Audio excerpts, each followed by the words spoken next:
Russia Ukraine യുദ്ധം ഒരു പുതിയ വഴിത്തിരിവിലായിരിക്കുകയാണ്.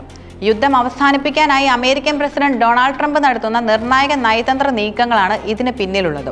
റഷ്യൻ പ്രസിഡന്റ് പുടിനുമായി അലസ്കയിൽ നടത്തിയ ചർച്ചയുടെ തുടർച്ചയായി യുക്രൈൻ പ്രസിഡന്റ് സെലൻസ്കിയുമായി ഇന്ന് വൈറ്റ് ഹൌസിൽ കൂടിക്കാഴ്ച നടത്താൻ ട്രംപ് ഒരുങ്ങുകയാണ്. എന്നാൽ ഈ കൂടിക്കാഴ്ചയെ കൂടുതൽ സങ്കീർണവും നിർണായകവുമാക്കുന്നത് സെലൻസ്കിയെ പിന്തുണച്ചുകൊണ്ട് യൂറോപ്യൻ നേതാക്കളുടെ ഒരു വലിയ സംഘം തന്നെ വാഷിംഗ്ടണിലേക്ക് എത്തുന്നു എന്നതാണ്.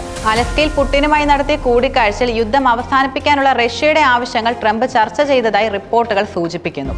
ഈ ആവശ്യങ്ങളിൽ ഏറ്റവും പ്രധാനം കിഴക്കൻ യുക്രൈനിലെ ഡോൺബാസ് പ്രദേശം പൂർണ്ണമായും റഷ്യക്ക് വിട്ടുകൊടുക്കുക എന്നതാണ്. എന്നാൽ സ്വന്തം മണ്ണ് വിട്ടുകൊടുക്കില്ലെന്ന ഉറച്ച നിലപാടിലാണ് സെലൻസ്കി ഉള്ളത്. ഈ സാഹചര്യത്തിൽ യൂറോപ്യൻ യൂണിയനിലെ പ്രധാന രാജ്യങ്ങളായിട്ടുള്ള ബ്രിട്ടന്റെ പ്രധാനമന്ത്രി കീർ സ്റ്റാർമർ, ഫ്രാൻസിന്റെ പ്രസിഡന്റ് ഇമ്മാനുവൽ മക്രോൺ ഉൾപ്പെടെ 5 രാജ്യങ്ങളിലെ നേതാക്കൾ സെലൻസ്കിക്ക് പിന്തുണയുമായി വൈറ്റ് ഹൌസിലേക്ക് എത്തുന്നത് ഒരു ഐക്യമുന്നണി രൂപീകരിച്ച് യുക്രൈന്റെ താൽപ്പര്യങ്ങൾ സംരക്ഷിക്കാനാണ്. ഇതൊരു സാധാരണ രാഷ്ട്രീയ നീക്കമല്ല.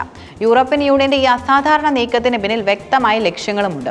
സമാധാന ഉടമ്പടിയിൽ യുക്രൈന് സുരക്ഷാ ഗ്യാരണ്ടി ഉറപ്പാക്കുക എന്നതാണ് അവരുടെ പ്രധാന ലക്ഷ്യം. കൂടാതെ കഴിഞ്ഞ ഫെബ്രുവരിയിൽ വൈറ്റ് ഹൌസിൽ വെച്ച് നടന്ന ചർച്ചയിൽ ട്രംപ് സെലൻസ്കിയോട് അപമര്യാദയായി പെരുമാറിയെന്നും തുടർന്ന് സെലൻസ്കി ഇറങ്ങിപ്പോയെന്നും റിപ്പോർട്ടുകൾ ഉണ്ടായിരുന്നു.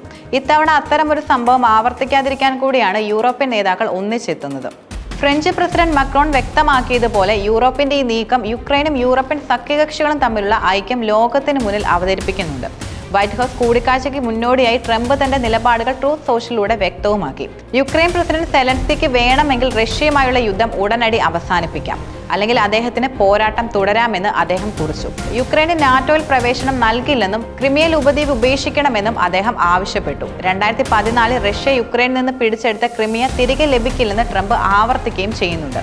ഇത് സെലൻസ്കിയെ സംബന്ധിച്ചിടത്തോളം വലിയൊരു വെല്ലുവിളിയാണ്. ഒരു വശത്ത് ട്രംപ് റഷ്യയുടെ ആവശ്യങ്ങളോട് അനുഭാവം പ്രകടിപ്പിക്കുമ്പോൾ മറുവശത്ത് യുക്രൈന്റെ മണ്ണ് വിട്ടുകൊടുക്കില്ലെന്ന് സെലൻസ്കിയും ഉറച്ചു നിൽക്കുന്നു. ഈ വൈരുദ്ധ്യം സമാധാന ചർച്ചകളെ കൂടുതൽ സങ്കീർണമാക്കുകയാണ്. യൂറോപ്യൻ നേതാക്കൾ ഈ കൂടിക്കാഴ്ചയിൽ സജീവമായി പങ്കെടുത്തുകൊണ്ട് ഒരു രാജ്യത്തിന് അവരുടെ പ്രദേശങ്ങൾ നഷ്ടപ്പെടുന്നത് അംഗീകരിക്കാൻ കഴിയില്ലെന്നും പ്രഖ്യാപിക്കുന്നു.